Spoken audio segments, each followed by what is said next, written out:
Я приветствую вас, дорогие друзья, уважаемые гости и подписчики моего канала. Александр Лазарев на связи прямо сейчас. Александр, приветствую вас. Здравствуйте.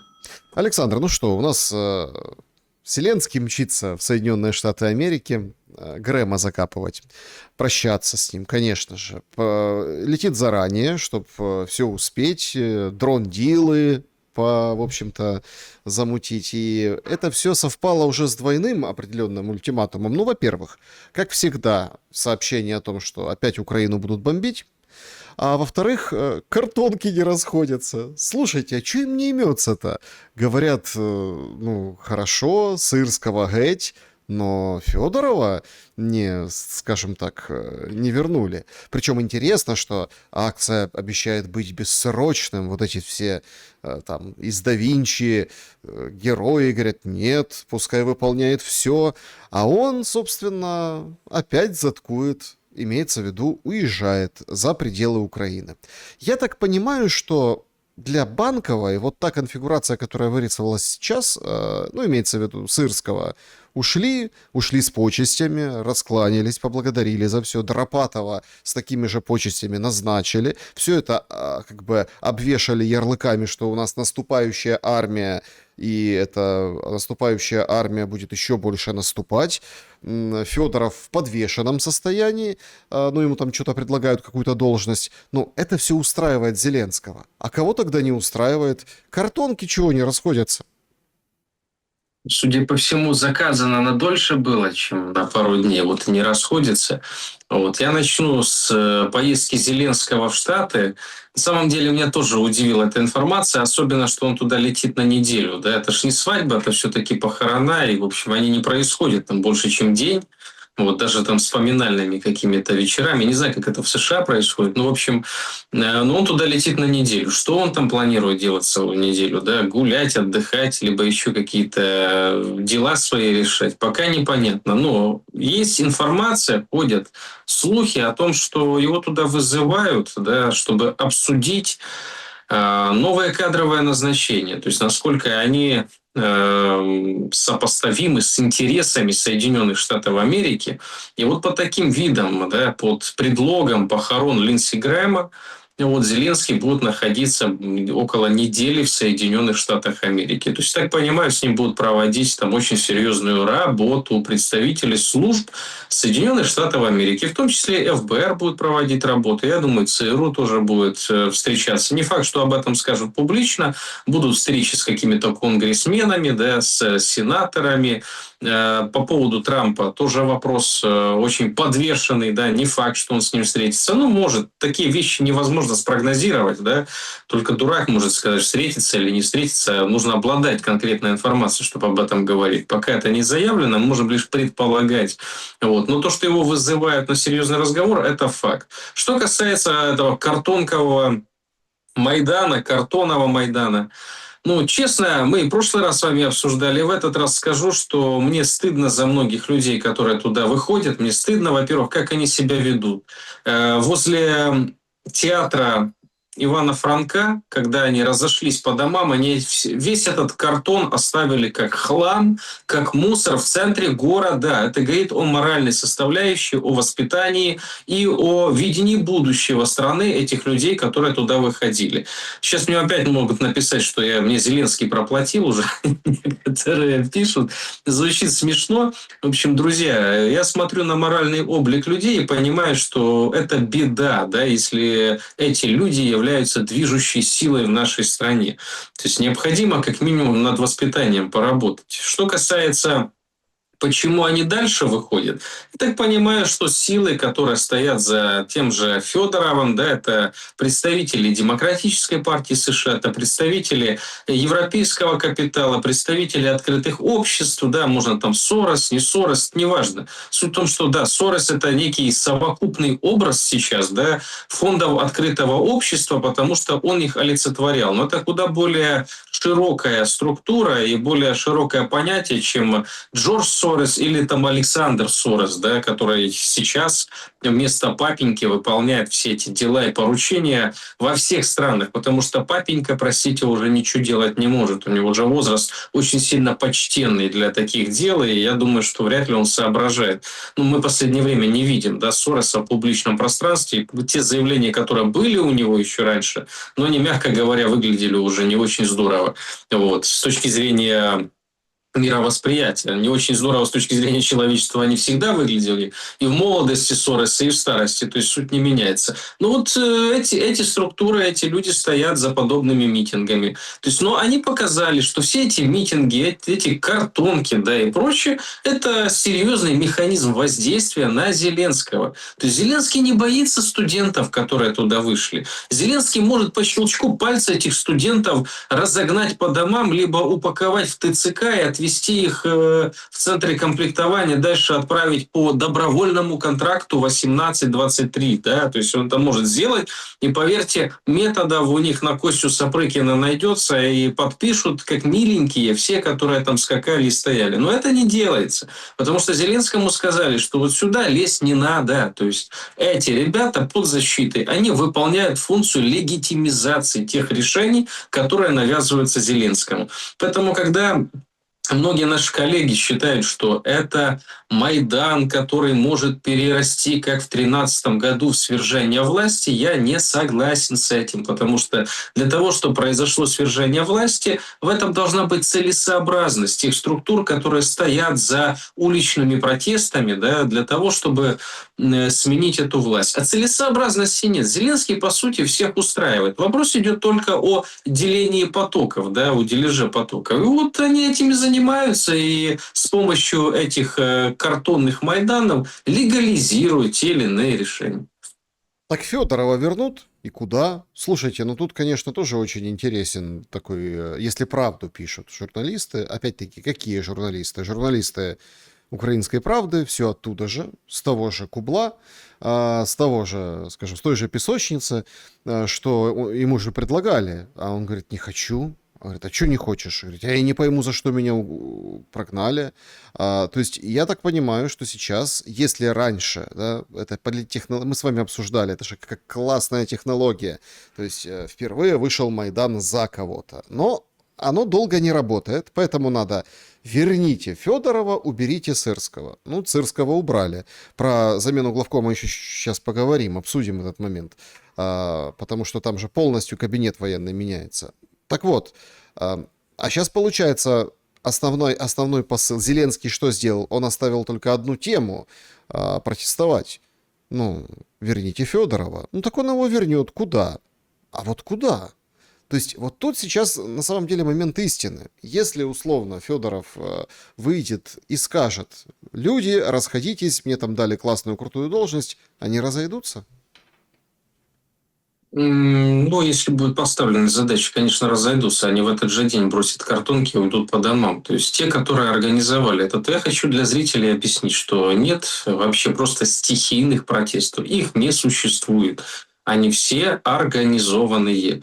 То есть любой протест требует организации, денег и координации, а еще и защиты. То есть для того, чтобы организовать любой протест там, из 1000 человек, необходимо как-то скоординировать, чтобы эта 1000 человек пришла в одно и то же место, в одно и то же время, с одними и теми же тезисами, заявлениями, лозунгами и транспарантами, чтобы они были подготовлены, они ходили, условно говоря, строем и стояли здесь от сель до сель, да, там столько-то часов и кричали такие лозунги. Параллельно с этим подъезжают средства массовой информации, все это снимают, причем снимают так красиво, 1000 превращается в 10 тысяч, в 20 тысяч, это все дело техники, если хорошие операторы с рукой набитые, да, они это все красиво делают. То есть это все технологические вещи. Никогда не бывает протестов стихийных, массовых, никогда не бывает и не было. И вне зависимости от того, за что люди выходят и за что люди стоят. Тут не дело в том, что это я сейчас говорю, что не бывает стихийных протестов, и это значит, что любой протест – это плохо. Нет, ни в коем случае, не любой протест – это плохо. Да, когда, например, протесты за права человека, против ущемления прав человека, да, этим пользуются определенные политические силы и структуры, которые организовывают этот протест. Да, в Украине сейчас такого нет. В Украине вы подметили, что они выходят за Федорова, это протест за политика, за чиновника, это не против нарушения своих прав. Вот, поэтому их организовали. У них есть десятники, есть сотники, есть тысячники в каждом городе. Невозможно, просто хочу, чтобы все поняли, невозможно синхронно в 5 или в 10 городах, чтобы люди вышли на протест. Это нереально. То есть это все политтехнологические процессы. Дальше вопрос, какая стоит задача. Если бы стояла задача, к примеру, раскачать лодку Зеленского, да, и сделать Майдан, то этих бы молодых юных студентов, которые с картонками стоят возле театра Ивана Франка, могли бы избить, либо туда могло бы приехать ТЦК и учинить какие-то античеловеческие действия. И, возможно, это было бы даже не ТЦК, это была бы спланированная история, просто люди в формах. То есть провокационное действие. И потом эта бы тема разгонялась, и тогда уже стихийно люди начали подключаться бы к этой толпе. Как, собственно говоря, это было во время 13-14 года. То есть это все технологические вещи. Поэтому, когда технология, к примеру, выполняет свою задачу, вот, а мы пока не понимаем, да, какая конечная задача, возвращение ли Федорова, либо вот сейчас Зеленский поехал в Соединенные Штаты Америки, да, ну, поедет, еще пока не поехал. Вот с ним там будут вести разговоры, будут ему объяснять, как себя необходимо вести, кого куда назначить, какие потоки куда направить. Когда Зеленский с этим все согласится, а Зеленский не соглашается не из-за того, что он такой борзый, крутой, и он может себя противопоставить, например, американцам. Нет, потому что есть еще британцы, европейцы, которые тоже на него давят. И он, получается, между молотами наковальней коррупционных схем и процессов. И в этом узком горлышке ему необходимо еще себе бабок урвать, да, и свое окружение как-то подкормить. То есть у него такие задачи стоят. То есть исходя из этого, мы понимаем, что протест закончится тогда, когда выполнит свою задачу. Пока он не заканчивается. Зеленский едет в Штаты. Значит, задача до конца не выполнена объективно. Ну, я не верю в то, что я пошутил вначале, да, что могли проплатить на 2 недели, да, задачу раньше выполнить, ну, стойте дальше. Нет, так оно не работает, и никто не проплачивает протесты заранее. Людям, ну, если протест проплаченный, потому что стихийные протесты, говорю, организованные протесты могут быть и не проплаченными. То есть, когда, например, это касается прав человека, там, да, нарушают твое личное пространство, твои права и прочее, и находятся силы, которые могут организовать, это не обязательно проплачено. Проплачена будет координация, транспаранты, связь, подвоз, освещение и прочее. То есть, это уже все стоит денег. Но в данном случае можно шутить. Проплатили не на неделю, на 2, не так это все работает. Те, которые выходят на проплаченные митинги, да, конечный, так сказать, получатель денег, который получает всегда гораздо меньше, чем выделяется на этого человека, причем в раза 3-4, вот, ему по факту выполнения задач платятся эти деньги. И так было всегда в Украине, по крайней мере. Не знаю, как в других странах, но в Украине так было всегда. Платили уже после митингов. И сколько, вспомните, еще в былые времена было случаев, когда после митингов патриотичных какие-то журналисты или блогеры снимали на камеру, там где-то в закоулках стоят и капусту расчехляют, да, каждому там выдают по 500 гривен, по 100 в зависимости от года проведения митинга. Поэтому я считаю, что они еще пока стоят, потому что задача до конца не выполнена. Куда будут возвращать Федорова? Тут уже вопрос, да? Стоит ли задача вернуть Федорова обратно в систему Зеленского, или же стоит задача создать из Федорова политическую фигуру? Потому что параллельно с этим они, во-первых, из Федорова его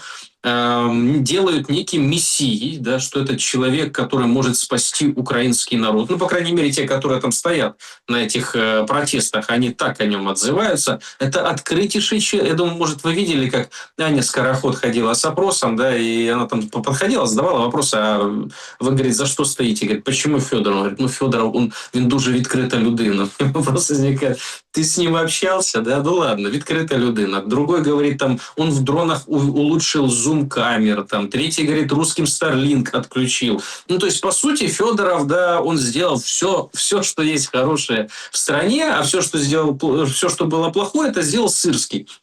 На этом фоне публикуются социологические опросы, в которых Федоров выше Зеленского по уровню доверия.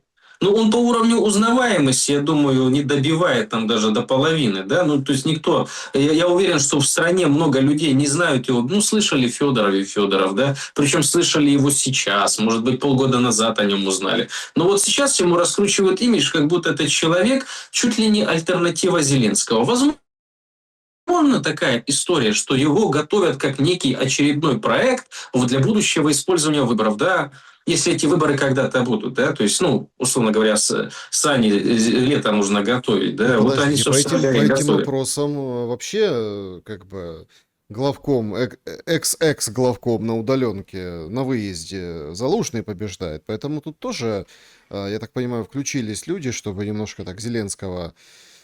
Ну, мы же знаем, что Зеленский ревностно очень относится к тому, что если кто-то, у кого-то есть рейтинг, или кто-то там чего-то где-то, то есть там может прийти на что-то претендовать. А так, если разобраться, слушайте, ну а какой набор мы имеем? Залужный, Зеленский, Буданов, Федоров. Ну, там еще Усик затесался. Ну, и Порошенко так вроде как что-то где-то типа Порошенко. Ну, это Порошенко-Усика, давайте. В сторону, ну, вот из этих, да, из тех позиций, которые в этом рейтинге, они поменялись.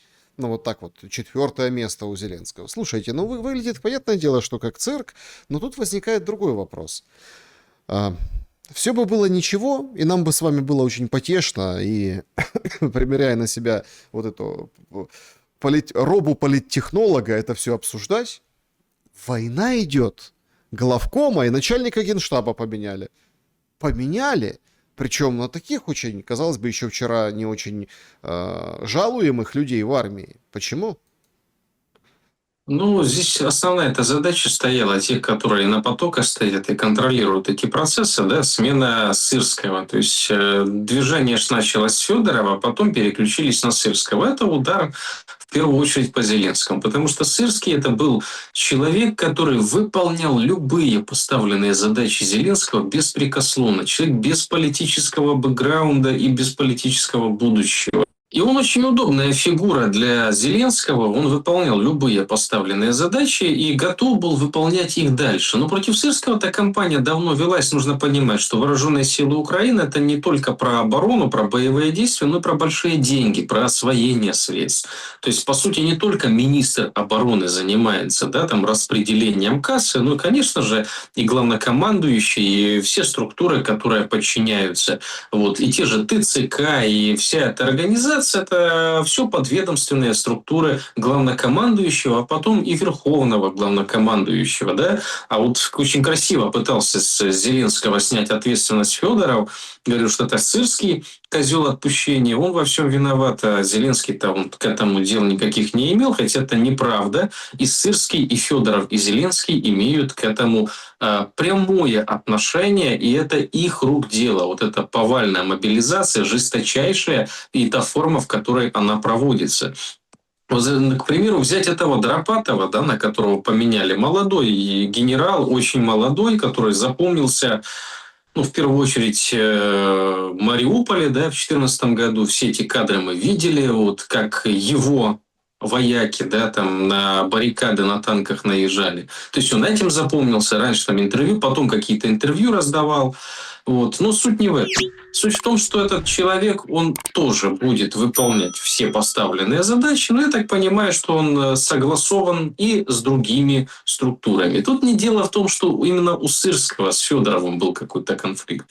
Я уверен, что там конфликт был гораздо больше высокого уровня, чем Сырский и Федоров, поэтому их и меняют. Но Сырский, уходя, он сделал такое заявление, что принял вооруженные силы Украины в состояние наступления. То есть, таким образом, он забрасывает в сторону Залужного, да, о том, что он ему передал вооруженные силы Украины в плохом положении, и закладывает фундамент для Дропатова, что если ситуация ухудшится, то вот посмотрите, кого на кого вы поменяли, и вот при мне, то есть вооруженные силы Украины наступали. Куда они, правда, наступали? наступали, где или на что они наступали, Сырский, разумеется, не говорит. Понятно, что есть в населенных пунктах, да, челночные боевые действия, в которых то инициативу перехватывают ВСУ, то ВСРФ, и эти качели могут происходить несколько месяцев. То есть такие населенные пункты мы знаем, и до сих пор, да, то одна, то другая сторона заявляет о том, что взяли под контроль, потеряли, и этот контроль, он то переходит,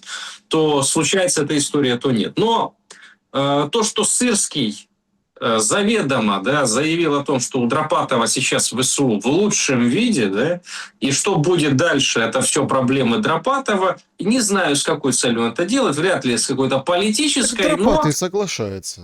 Вот тоже парадоксальная же история. Соглашается Дропатый, говорит, ученик я твой, все хорошо. Вот смотрите, такое ощущение складывается, что у всех все хорошо, а министр аграрной политики выходит сегодня изданию, и вылетело название из головы, ну, западному, и говорит, что все, остановлено судоходство.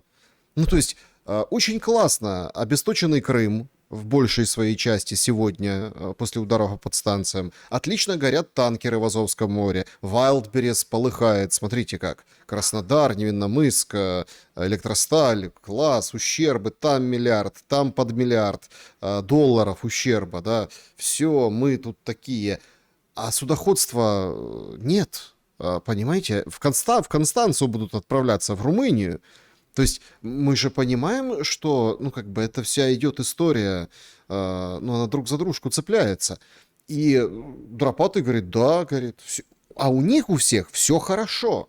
И вот эта спираль молчания, когда не обсуждаются жертвы, каждый день там налет, удар, 2 человека, 3 человека, 4 человека погибло, там с десяток раненых, и это там Запорожье, Днепр. Про Краматорск уже так и не говорят особо, заметили? То есть последнее время. Ну, там, да, в Краматорске там что-то там куда-то попало, а еще неделю назад, полторы были такие сообщения, сейчас как-то, ну, реже, более скупо. Ну, а что, война? То есть, а у них, они делают эту... спираль молчания проявляет эту хорошую мину при плохой игре. Ну, по сути, они замалчивают это с первого дня. То есть, когда война началась, очень много вещей замалчивалось, очень много было дезинформации и очень много было пропагандистских вещей. То же самое сейчас происходит. То есть, о каких-то реальных проблемах, а то, что происходит сейчас в Одессе, да, то, что происходит с Одесским портом, то, что происходит с судоходством, это проблема колоссального характера. И она не только военная, в первую очередь она экономическая, потому что Одесса является самым большим хабом, который используется для экспорта продукции из Украины. То есть сухопутными направлениями нельзя столько экспортировать, как через водное направление, именно через Одессу. И поэтому разрушение этого порта, это будет, ну, для экономики Украины это просто непоправимый ущерб. Я не знаю, сколько придется денег потом вкладывать для восстановления возможности экспортировать оттуда и принимать продукцию. Об этом говорить не буду, потому что это проблемы, и они не красят Зеленского и не красят его окружение. Куда проще сказать, что Россия скоро капитулирует, потому что склад в Вайлдберрис загорелся, вот, и бизнес внутренний сейчас начнет раскачивать Путина. Но это полнейшая дичь. Я думаю, что там может быть совсем другая реакция у российского общества. Наоборот, будут призывать к более жестким мерам. Понимаете, в чем дело? То есть, и понимают ли это те, которые планируют и прогнозируют? Возможно. Есть мнение, да, что одной из целей действий Зеленского по ужесточению там, ударов по территории Российской Федерации, да, по НПЗ, по объектам бизнеса, да, по другим объектам, является цель вызвать именно такую реакцию. То есть, чтобы до пиковости дошла эскалация, и мы получили условный Карибский кризис 2.0. Существует такая версия, она действительно имеет право быть, потому что именно на этой пиковости потом может прийти и решение. Выгодно это для одного человека в мире, он находится в Вашингтоне, который потом решит и еще один конфликт. Как? Но, ну, условно говоря, Нет, да, условно. все дошло... Хорошо, все дошло до апогея, Да. да, вот это. Ну, апогей это уже Да. чуть ли не применение ядерных ударов. Да. И как это все решится? Ну вот смотрите, тут же тоже мы должны четко отдавать себе отчет. Если, например, речь идет об Америке и России, ну СССР тогда, да, сравнивая с Карибским кризисом, это одна история. Ядерный удар это, конечно, неприятно, это поворот в истории, там, да, но с другой стороны, ну, все же тоже достаточно, те же американцы, циничные, прагматичные люди. У них с Саудовской Аравией сделка ядерная. А? Как тебе такое, Илон Маск? То есть официально, причем, ну, там саудиты, понятное дело, там, ну, в общем, Пакистан, там все они тоже, они понимают, что им тоже это надо, и вот они вот обогащать будут уран, понимаете? Все на самом деле очень и очень, как бы, одно дело, когда это две сверхдержавы, которые там могут уничтожить планету, а другое дело, чтобы, скажем так, урезонить какого-то противника, да, вот будут там наноситься какие-то удары. Я думаю, что это очередная просто красная линия, за которой так же легко заступят, или нет? Я считаю, что удары не будут наноситься именно по территории Украины. Ну, во-первых, давайте так, я надеюсь на это, потому что я не могу, да, стопроцентно сказать, что этого не будет. Я очень надеюсь на благоразумие. Но то, что довести ситуацию до пиковости для того, чтобы потом на этом пике, да, пришел Дональд Трамп и встретился с Владимиром Путиным, и они сели за закрытой дверью, да поговорили. И Трамп вышел и сказал: Зеленский, ты должен принять условные там договоренности или там условия Анкориджа, потому что я сейчас спас не только тебя, но и весь мир и Европу, потому что еще бы чуть-чуть полчаса, если бы я опоздал бы на эту встречу, то злой Путин направил бы свои стратегические ракеты по всем городам Европы. Эта же тема раскачивается. То есть она постепенно, плавно, это не только в Украине, да, этот темник поднимается отдельными там экспертами, да, или политиками. Эта тема звучит все чаще и чаще в российском информационном пространстве, в европейском, в американском. То есть создается некое окно Авертона, то, что раньше казалось, ну, вообще немыслимым, да, и никто бы на это не пошел после Хиросимы и Нагасаки, потому что все видели результат, и ядерное оружие было всегда оружием сдерживания, то сейчас ядерное оружие в публичном пространстве нормализуется как, ну, чуть более сильная бомба, чем какие-то другие, да. Какие там последствия? Ну, эти последствия были столько лет назад, ну, 45-го года, сколько лет-то прошло. Вот, собственно говоря, никто ж уже этого не вспомнит и не помнит. Тем более японцы предпочитают об этом громко не говорить, да, Ну тем хорошо. более не рисовать того, кто это делал. Если Вот, есть вот так, поэтому до пика должно это все дойти и на пике снять. если ну такой сценарий, то этот же пик вполне-то легко можно отодвинуть дальше, ближе. Это же все в руках того же одного человека. И европейцы там четко тоже говорят, сейчас все зависит от Путина. Причем не просто, не так, как там Зеленский тычет пальцем и говорит, не хочет со мной встречаться, хочет. Нет, они по-другому уже. Потому что они понимают, что им тоже нужно входить в эту переговорную историю. А переговорных историй не получается. Встретились на 35 минут Рубио и Лавров. До встречи Лавров говорит, там, вот мы еще. И после встречи российская сторона говорит, мы привержены духу Анкориджа. Рубио скупо комментирует, потом в Guardian более расширено, что типа, да, но вот как бы вот уже совсем, вот не было же ударов по России, поэтому условия будут меняться. Ну, в общем, мы смотрим, мы ждем, если будет какая-то новая идея, новый инцидент, новое что-то, то мы включимся в процесс. А что это за новый инцидент? Что это за новая история, когда там Америка готова будет включиться? Ведь по большому-то счету, сам факт встречи это все равно хорошо. Да? Но с другой стороны, ничего нового. Наоборот, как ни хулили в российском сегменте этот дух Анкориджа, как это? Россия терпит, опять говорит, мы приверженцы духа Анкориджа. А Рубио говорит, да мы не приверженцы духа Анкориджа, сейчас уже все многое поменялось, много воды утекло спустя этот год.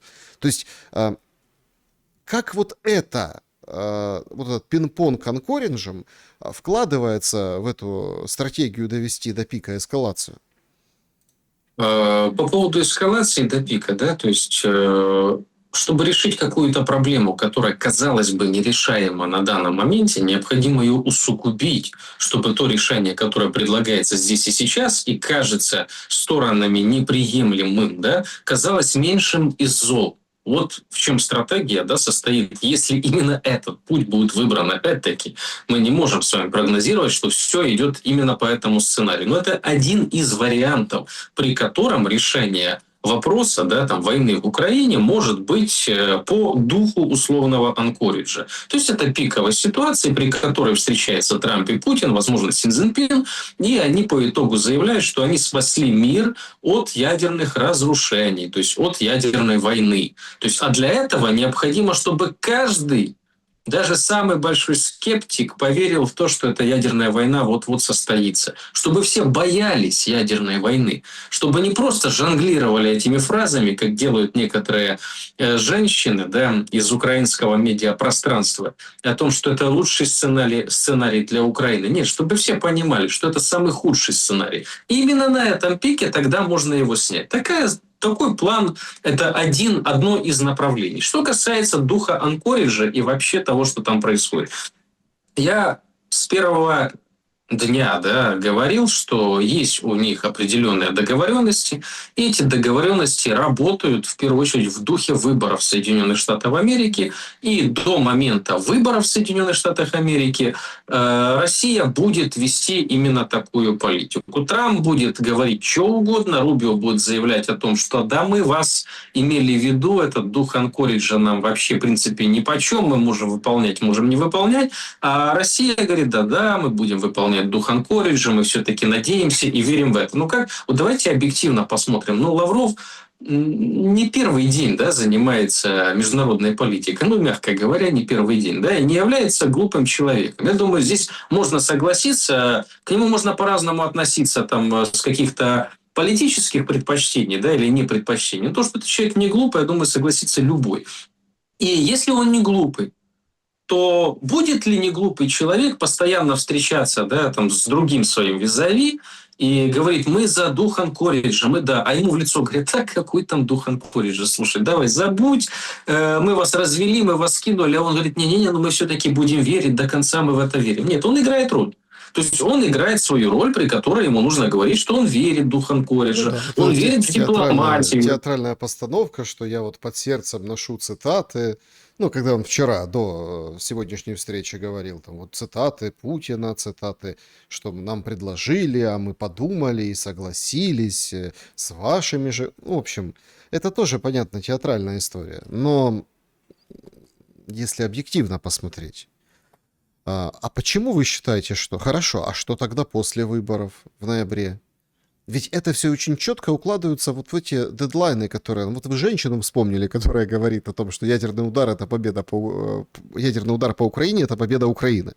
Это. Тут эта женщина опять со своим мужем выходит в эфир, и Кулеба, муж, бывший министр иностранных дел, муж этой Светланы Павелецкой, о которой мы говорим, говорит о том, что начинается тотальная война, это большая беда, и у нас, и у них будет достаточно ракет и дронов, чтобы методично выбивать экономику друг друга. Впереди очень непростые времена, начнутся перебои с поставкой продуктов. Я помню, был такой период, когда это все... И мы с вами, по-моему, тоже обсуждали. По-моему, тоже мы это... Помните, все крутили пальцем у виска, когда говорили слово «голод». Да? Голод. Все говорят, какой голод? Украина, это ж совсем открытая экономика, это невозможно в современном мире, это невозможно, по-любому будут цепочки поставок, никто... Но опять-таки, тут же есть разная степень понимания голод. Когда к тебе суда не заходят, а там суда разные, не только те, которые бензин везут, или там везут шмотки, айфоны, еду, все на свете, понимаете? И они не заходят, они в Румынию заходят. А с Румынии надо же как-то перебросить и доставить, понимаете, это все дело. Когда идут такие удары по складам, я думаю, что ответ за Wildberries еще будет. Он уже происходит. То есть там логистические хабы есть не только у эпицентра новой почты, по поводу пересылки, а есть еще там крупные продуктовые сети. Вот были только что удары по АТБ. Кроме АТБ есть очень много других разных, ну, скажем так, супермаркетов и торговых сетей. Поэтому Кулеба фактически нам очень мягенько в своем стиле говорит о том, что те, кто крутили пальцем у виска при слове «голод», не-не, ребята, все еще как бы, все по этой лесенке-то туда и идет. Причем, ну, он как говорит, и у нас, и у них, но все равно несопоставимое ни по размерам, ни по объемам, ни по площадям, ни по последствиям вот таких ударов условия у России и Украины. Об этом почему-то все умалчивают, потому что это невыгодно говорить. А украинцы кивают гривой, говорят: ох, мы слушаем мадяра, который говорит, что россиянам пыз, ну и так далее, да, западному журналисту. И все потужничают и радуются. Хотя уже нам, понимаете, вот я не знаю, увлекаетесь вы конспирологией или нет, есть же всякие там масоны, иллюминаты, вот эти все сверхправительства, вот это все. И там же есть какая у них, задача. Они нам говорят, что будет, чтобы легче было, ну, потому что законы кармы, да, и они должны это проговаривать в СМИ. Через дурачков, через вот эти вбросы, через... А потом оборачиваешься назад, об этом говорилось 20 лет назад, а вот оно сейчас пришло. Так Кулеба масон, он нам четко предупреждает нас, чтобы карму свою очистить, каким последствиям ведет тотальная война. Я бы назвал Кулебу другим словом, но оно в эфире как бы не сильно применимо, да, кто такой Кулеба, вот, и как они с женой рассуждают, ну, это комедийная передача, на самом деле, которую они записывают, но тем не менее, да, вот. Насчет масонов, иллюминатов, розенкрейцеров, да, и прочих, есть у Константина Бондаренко книги хорошие, пускай люди погуглят, почитают. Вот. Я читал, получил максимальное удовольствие.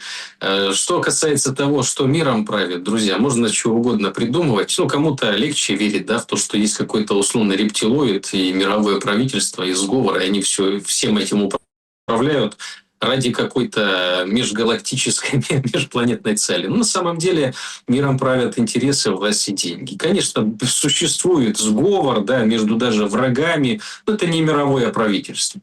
Ни в коем случае. Это сговор мирового империализма, да, который сегодня между собой сговаривается, а завтра между собой воюет. И войны развязывают именно они. Но возвращаясь к сказанному Кулебой, да, ну, не его комментировать, мысль, да, которая прозвучала. Давайте мысль прокомментируем насчет экспортного и импортного потенциала через Одесский порт и вообще через эту инфраструктуру. Действительно, она падает. То есть Россия наносит туда удары, и Россия наносит удары по железнодорожной инфраструктуре. Пока еще не массово.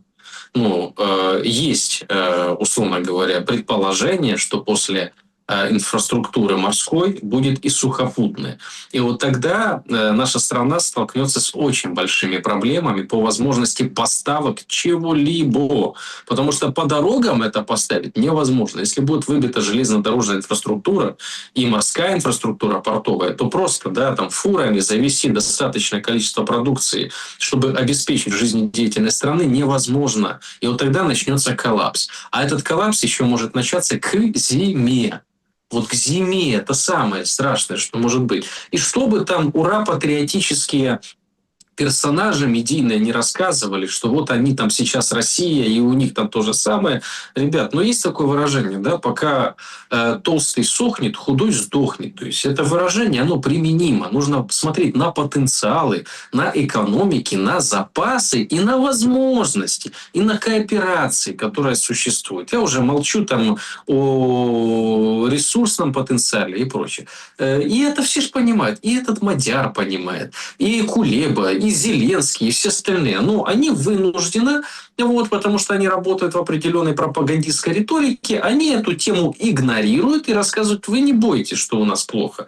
У них еще хуже, у соседа еще хуже, друзья. Поэтому для того, чтобы Россия развалилась, нам еще чуть-чуть надо потерпеть. Ну, подумайте, не будет у вас отопления, света зимой вообще. Подумайте, не будет возможности сходить в туалет. Ну, так купите кошачьи лотки. Я же говорил, персонаж такой, который в Киеве, да, от Зеленского, тоже комик, возглавляющий район Деснянский или Днепровский в Киеве. Он говорит, кошачьи лотки купите. Не можете лотки купить. Ну, нужник выройте себе во дворе и там живите. Об этом все забыли. Сейчас эта тема ушла, потому что она пока еще летом не актуальна. Но зима скоро, да, зима близко. И вот к этой зиме подготовки нет. К этой зиме идут удары по энергетическим объектам и логистическим объектам. И то, что в России загорится какой-то склад Wildberries, то в Украине загорится то, без чего потом невозможно будет обеспечить жизнедеятельность. И тут же Путин говорил, то есть, да, опять-таки, он же какую фразу сказал, что удары Украины наносят ущерб российской экономике, вот, но Россия будет наносить в 2 раза больше. То есть асимметрично. А что значит 2 раза больше? С учетом инфраструктуры Украины, которая гораздо меньше, с учетом территорий и с учетом того, что осталось. К чему это может привести? Об этом почему-то не задумываются. И об этом не задумываются не только там мадьяры и прочее. Это не их ума дело задумываться об этом. Да? Правительство в первую очередь об этом вообще не думает. Зеленский летит хоронить Грэма вместо того, чтобы подумать, как народ будет переживать зиму. Но им плевать. У них задача другая стоит. Любой ценой продолжать боевые действия и не соглашаться ни на что. Смотрите, Неважно, какие там пункты Анкориджа, либо еще других переговорных процессов будут. понимаете, вот нет, на самом деле много есть подтекстов. Много есть подтекстов, и я, наверное, о главном хотел бы вот так вот, чтобы мы обсудили главное. То есть, а главное это все равно люди. У нас такое ощущение, что все как бы немножко об этих людях забыли. Но вспоминают об этих людях, ну, в таком очень тяжелом свете. Вы там упомянули Дропатова о том, что он там любит интервью раздавать. Так он раньше раздавал, он сейчас вышел, раздал. Я не хочу как бы это показывать. Давайте я зацитирую, чтобы просто быстрее было, чтобы больше было времени для нашего обсуждения. А здесь есть что обсуждать. В стране, где вчера сообщили о том, что там будут голосовать увеличение штрафов там, за русскоязычный контент. Учительницу в Киеве мультик показала на русском языке, ее на 3-400 оштрафовали, она взяла, заплатила, это все показали, мол, смотрите. А что она мультик показывала? Ну, потому что нет украинского мультика, который, видимо, вот эту тему, ну, там, да, чтобы деткам было понятно по ее Ну, это детали, это Дропатый. Значит, у нас не сосед, а нация с руководством, которое не имеет права на существование. Там ничего не изменилось ни в менталитете, ни в имперских амбициях, ни в поведении. Значит, отходим от советского наследия. У многих оно еще остается, но это вопрос времени. В Донецке и Луганске большинство контингента людей, которые не хотят работать. О как. Хотят легкой жизни.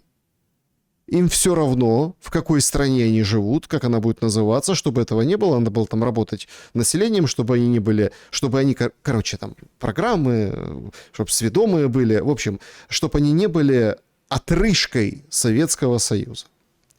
Ну, смотрите, там, все интервью, конечно, я признаюсь, я не осилил, но давайте будем честны, фрагментов достаточно. Ну, что сказать, потужно.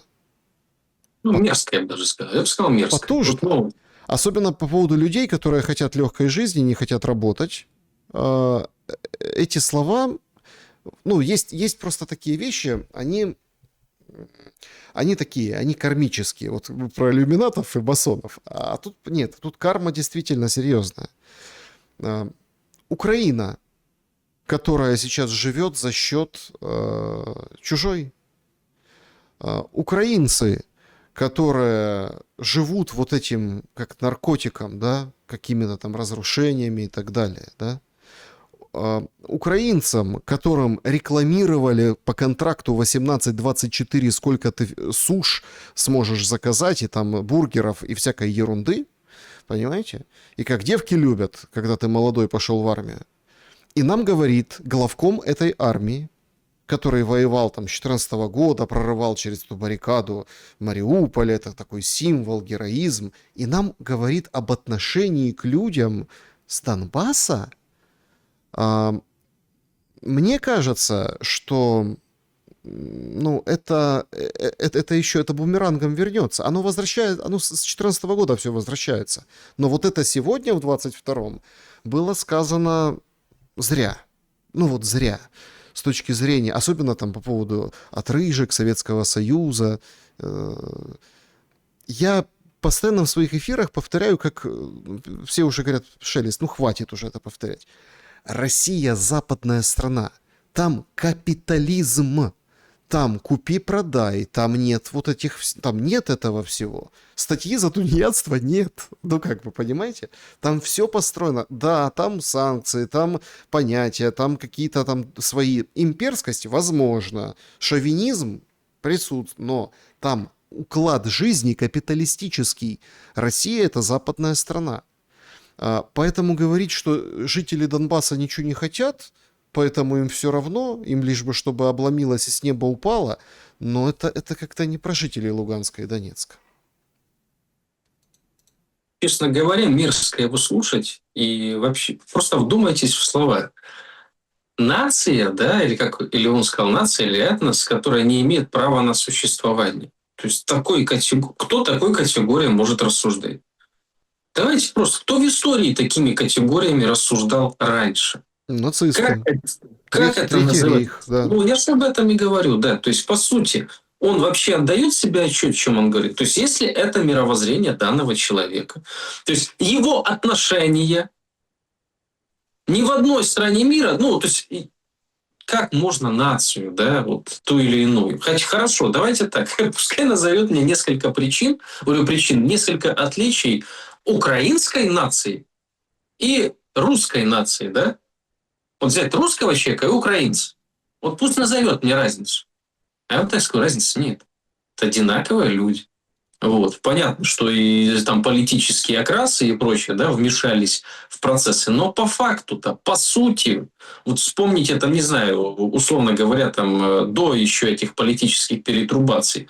Я в детстве не понимал, в чем разница между русским и украинцем, да.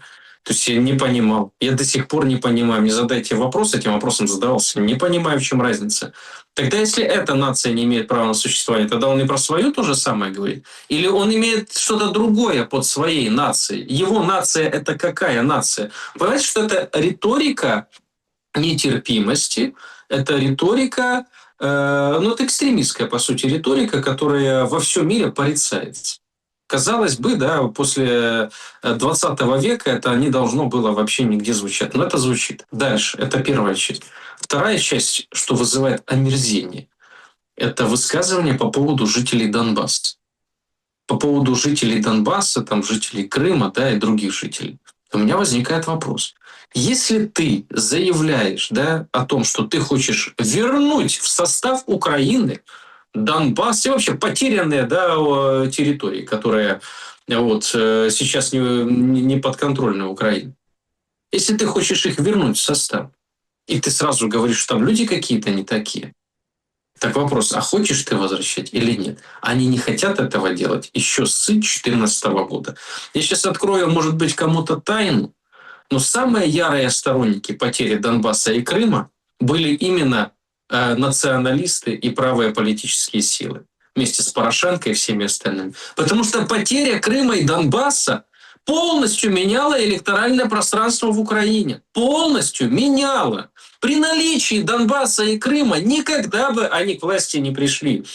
И все вот эти дропатые с такими высказываниями дальше прапорщика бы не дослужились. С такими экстремистскими, да, заявлениями. Не дослужились. И политические силы бы такие в парламенте и в кабинете министров не заседали. Вот если бы были эти регионы в составе Украины. Поэтому как бы они там не рвали одно место публично о том, что «О, мы там повернемо, нам потрібна Ялта, нам Донецк, Луганськ потрібно», они первые, кто были за то, чтобы эти регионы исчезли из состава Украины. Более того, им бы по-хорошему, да, вот с точки зрения их логики и мысли, и другие юго-восточные регионы тоже. Им они не нужны. А зачем? Зачем им юго-восточные регионы? Там, где люди, например, не поддерживают марши УПА, там, где люди не поддерживают перезахоронение с почестью Мельника, там, где люди не поддерживают захваты Лавры и прочего. Но я вам так скажу, люди не поддерживают это и на Западной, и в Центральной Украине. В отличие от дропатых людей по региональному признаку не делю. А то, что он делает, это нарушение, во-первых, закона даже Украины. 161 статья. Вот Уголовного кодекса, сегрегация. Вот, а он этим Ой, занимается. послушайте, вы тоже как начинаете. А как его назначили? Что его подал в соответствии с нормами основного закона полноценный министр обороны, а Зеленский подписал? Нет, а Рада там типа проголосовала Так, а за министра. давайте глубже копнем. А Зеленский кто такой, чтобы что-то подписать? По закону-то, объективно. А Рада кто такая, чтобы подписать? А все назначения кто? Они, по сути, юридической силы не имеет никто в стране. То есть, по факту, в Украине, это не просто какие-то высокопарные слова или пафос. Нет, в Украине нет законного основания этой власти сейчас. Срок действия истек. Еще парламент как-то под вопросом. Но Зеленский непонятно по каким причинам является сейчас президентом страны. Вот вообще непонятно. Его срок полномочий истек в 2024 году. Все, что было дальше, это узурпация власти. Но для этого должен быть Конституционный суд в стране. Да, а где Конституционный суд в стране? Его нет. Вот его просто Смотрите, нет. я просто немножко не понял, вот это, понятно, там в Луганской и Донецкой люди там хотят халявы, чем-то недовольны, завистливые, короче, плохие люди, понятно. Мне интересен другой момент. Национальная идентичность в понимании Дропатова из того фрагмента, который я цитировал. Ты украинец, а не отрыжка Советского Союза. Глубоко. А что такое украинец, да? Вот опять мы возвращаемся, видно, что человек плохое образование получил, либо вообще не учился, а где-то пил пиво под военной академией, или что он там заканчивал. Он вообще должен определить категорию, о которой он говорит. Если ему задать вопрос, что такое украинец, что такое отрыжка Советского Союза, вот так вот неуважительно, к собственной истории. А вообще Украина что такое? Мы сейчас докопаемся до того, что, о какой Украине мы вообще говорим. Об УНР, которая годик просуществовала, или, может быть, о Украине, которую хотели провозгласить идейные вдохновители половины этих персонажей, когда гитлеровские войска оккупировали Львов. Может быть, там тоже Украину ж хотели провозгласить, что потом немцы за голову взялись и разогнали их к чертовой матери. Было. Или мы говорим об Украине, которую мы знаем с 91 года. Я, наверное, думаю, что об этом речь идет. А если мы говорим об Украине, которую мы знаем с 91 года, то необходимо открывать историю, формирование этой страны. И нравится это кому-то или не нравится. Но та Украина, которую мы знаем, она соткана в Советском Союзе. Это была Украинская социалистическая Советская Республика в составе СССР. И с Крымом, который Хрущев дал, с Донбассом, который еще при Ильиче присоединяли, чтобы разбавить население сельское пролетариатом. И западными регионами, которые присоединил не Шухевич, не Бандера, и даже не Коновалец, а Иосиф Виссарионович Сталин присоединил. И поляки до сих пор на него злятся и обижены, что у них оттяпали, как они считают, их территорию. И она стала украинской, эта территория, стала Украина. И сделали ее в Советском Союзе. Так что кто отрыжка, и чего, я бы посоветовал этим персонажам поменьше рот открывать, потому что запах их отрыжки прям слышен через слова. Просто же мы почему так разбираем эти фрагменты этих интервью? Хочется же понять, каким будет главкомом, какой будет война, понимаете? Кстати, Александр, подождите, автоматы Калашникова, танки, заводы, на которых... Это не отрыжка Советского Союза? Инфраструктура, которой пользуется, не отрыжка? Так снесите к чертовой матери, если вам так оно тошно. Весь Крещатик – это не отрыжка Советского Союза. Вообще все, что построить, заводы, которые есть, не отрыжка. Если об этом подумать, давайте зададим вопрос. Сколько предприятий и какую инфраструктуру построили при УНР? Какое предприятие и инфраструктуру построили при Бандере и Шухевиче? Кто построили? Получается, Советский Союз это все построил, и выходит персонаж, которому 42 годика, вот который-то Советский Союз-то, по сути, не помнит, да, и говорит, отрыжка совка. Ну, как его назвать? Не хочу выражаться. Глупый человек. М, Я просто, ну как, на войну пытаюсь это все перенести, на профессиональное, скажем так. А что, подождите, а у него в голове, вы понимаете, какая каша? Он что, может руководить чем-то хорошо? Вот исходя из этого. Мышление же, оно проявляется во всем. То есть образ мышления, если он такую дичь произносит, то есть он не глубокий человек. Вот вообще не глубокий. Соответственно, он такими войсками руководить будет. И вот эта фамилия, с которой уже стебутся многие, да, корень фамилии, ну, вполне. Вполне. Так что Сырский, я думаю, не зря сказал, что я вот, вы смотрите, какую я армию ему оставил, а дальше все вопросы к дропатам. Да, ведь многие, ну и мы с вами выше обсуждали, что это как хитрость, понятная Сырского, там что-то еще. Ну, давайте тоже так. Сырский при всех его, там, говорят о нем, у него скверный характер, говорят, он такой там всякой, там, совок, там, вот, мясник, тра-та-ты. Тут есть еще, тут еще тоже возрастное тоже есть. Ну, то есть возрастная какая-то смекалка и мудрость, и какие-то там моменты, потому что, ну, Сырский тоже, я вспоминаю его интервью многочисленные, он тоже там, конечно, там пестрил, но про национальную самосведомость он так не говорил, про отрыжку Советского Союза и так далее. То есть, наоборот, Не понимаете... хватало бы ему еще сказать, который заканчивал Московский университет и у которого родители в России живут. Он же, ну, вы слышали, вообще я хочу зрителей спросить, кто-то слышал, как Сырский на українській мові розмовляє? Як він розмовляє на українській мові? Як він говорить там по телефону Зеленським, да? Вот Какая какой у него... разница? Вот, Не, к понимаете, тому, что это вот человек в этом же полностью наша русский. беда, в этом Русский наша полностью. беда украинцев, наша беда, понимаете, Александр? Мы выбираем кого? Главкома, выбираем на Майдане. Понятно, подстроено это все вы осветили, то есть хорошо, то есть люди с картонками, там все, русорез, вот эта вся история, там давайте, выбрали себе главкома, и он нам что говорит? О том, что там в Луганске, Донецке сидят какие-то большинство тех, кто хочет халявы, ничего не хочет, причем идентичность, ты украинец, а не отрыжка Советского Союза, понимаете? Ну, то есть, мы ж, ну, как бы о другом. Ты ж там вроде молодой, талантливый, современный, дроны, наступление, Харьковскую область там спас, его там вовремя перебросил. Кто? Тот же Сырский. Правда, понимаете, как-то все немножко в тряпочку замолчали по поводу скандалов с прилетами по полигонам, когда он возглавлял сухопутные войска и потом вынужден был уйти. Со скандалом уйти.